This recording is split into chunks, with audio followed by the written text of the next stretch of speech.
Bonjour, cette vidéo présente dans un premier temps le vocabulaire associé à la réalisation des moules en fonderie et ensuite les règles de conception de ces moules pour obtenir donc des pièces utilisables dans des systèmes mécaniques.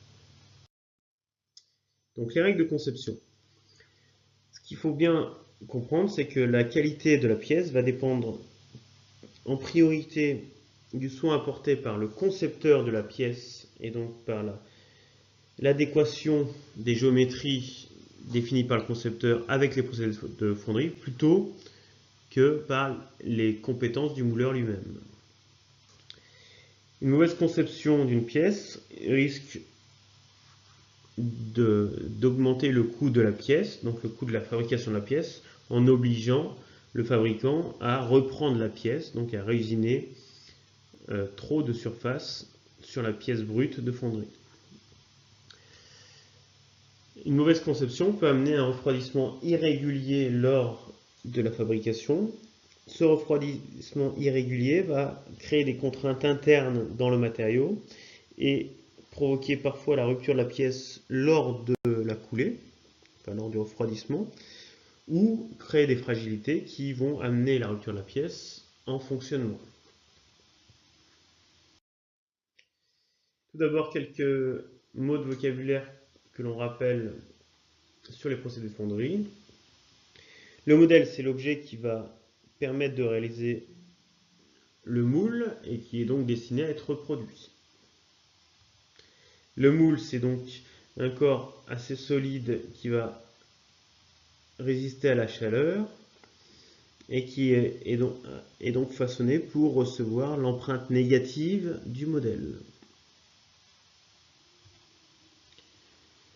Le châssis, dans le cas de moule donc non permanent, ce sera un cadre métallique qui va permettre de contenir le sable du moule et donc garantir la bonne cohésion du moule lors de la phase de coulée.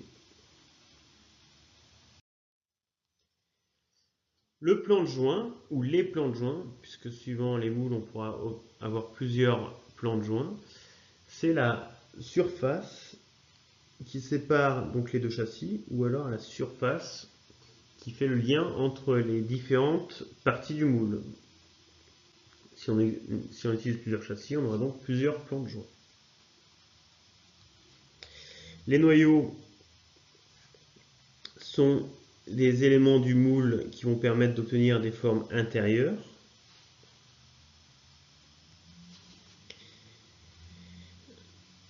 Ce que l'on appelle des chapes, ce sont des châssis intermédiaires, donc c'est un vocabulaire plutôt utilisé dans le moulage à moule permanent.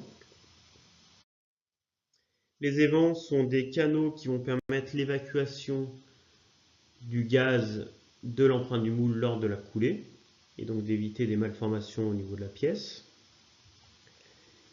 Les dépouilles, ou plutôt angles de dépouille, sont donc des inclinaisons, donc des surfaces perpendiculaires au plan de joint, pour faciliter le démoulage de la pièce quand on est en moule permanent, ou bien le démoulage du modèle lorsqu'on est en moule non permanent.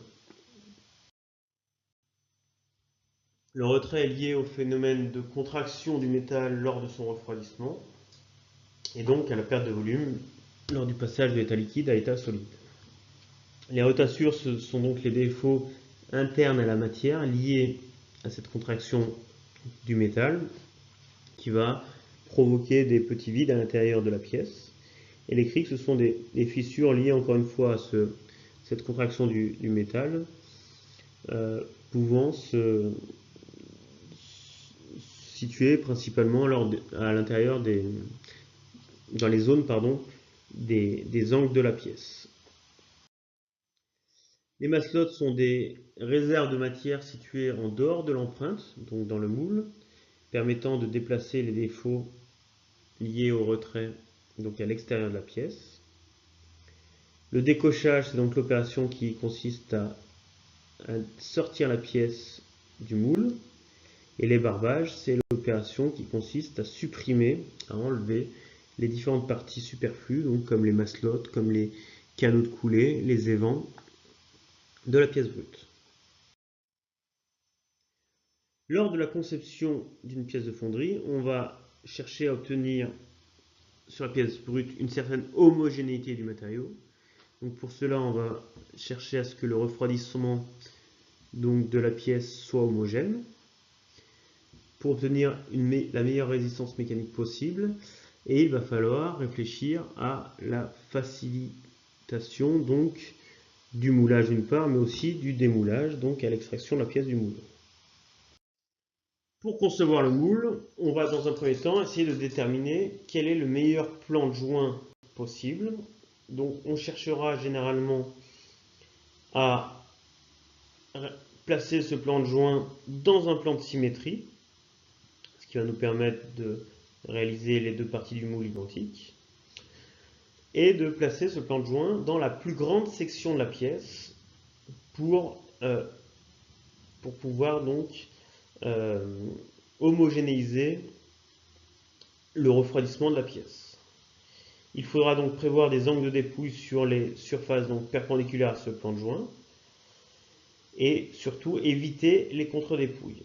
Donc les angles dans le sens inverse qui risqueraient d'empêcher le démoulage de la pièce si on est en moule permanent, ou bien d'abîmer le moule lorsque l'on va retirer le modèle lorsqu'on a un moule non permanent.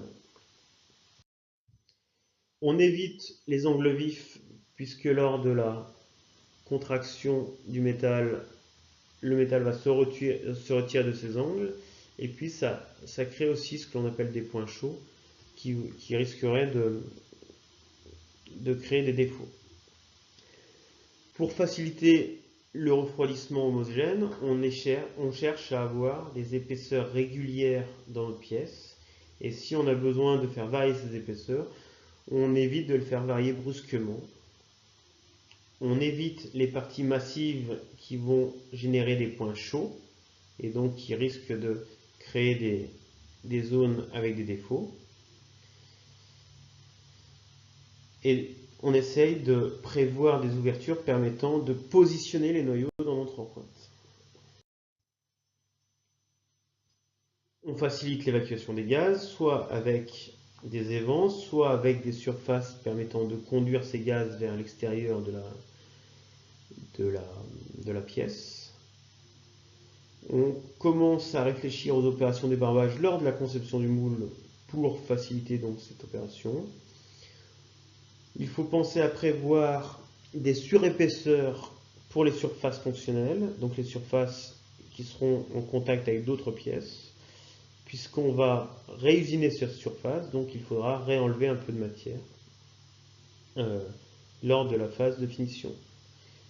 Dans la même idée, les petits perçages, donc les perçages de petit diamètre, seront généralement occultés et réalisés uniquement en usinage pour éviter d'avoir des noyaux trop fragiles. Vous pouvez retenir des règles courantes sur les épaisseurs donc des pièces brutes de fonderie réalisées avec différents alliages. Donc pour des pièces en fonte, on utilise généralement des épaisseurs variant de 3 à 12 mm. Pour les aciers, on a des grandes variations entre 5 et 60 mm. Les alliages d'aluminium, on va utiliser des épaisseurs assez fines, de même que pour les alliages en cuivre.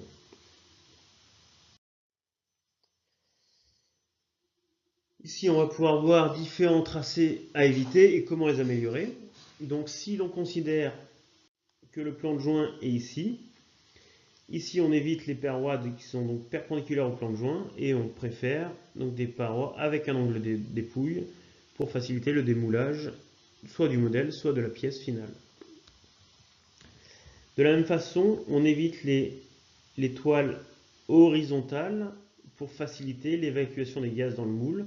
Et donc on préfère avoir un petit angle par rapport à l'horizontale, ce qui va permettre d'évacuer les gaz vers le sommet de l'empreinte. Et il suffira de mettre un évent au sommet de l'empreinte pour évacuer ces gaz.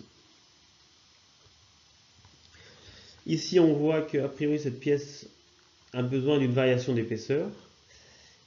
plutôt que d'avoir ici cette section qui varie brutalement et qui risque en fait de créer des fragilités à cause de ces angles et à cause de cette variation brutale d'épaisseur et donc un gradient thermique qui va être important entre ces deux zones-là, on cherche à faire varier progressivement cette épaisseur pour essayer d'avoir un refroidissement le plus homogène possible et donc une structure interne du matériau au niveau cristallographique, donc la plus proche possible sur l'ensemble de la pièce.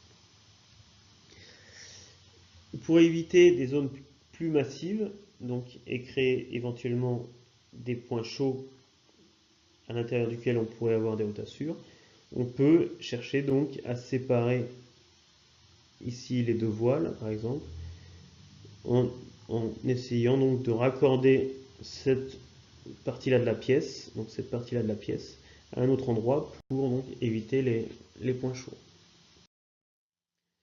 De la même façon ici, pour éviter le point chaud, on peut réaliser un noyau à l'intérieur ici, ce qui nous permet d'avoir une épaisseur à peu près constante sur toute la pièce. On évite donc les variations d'épaisseur, encore une fois, et on évite les angles vifs, et en utilisant donc des congés.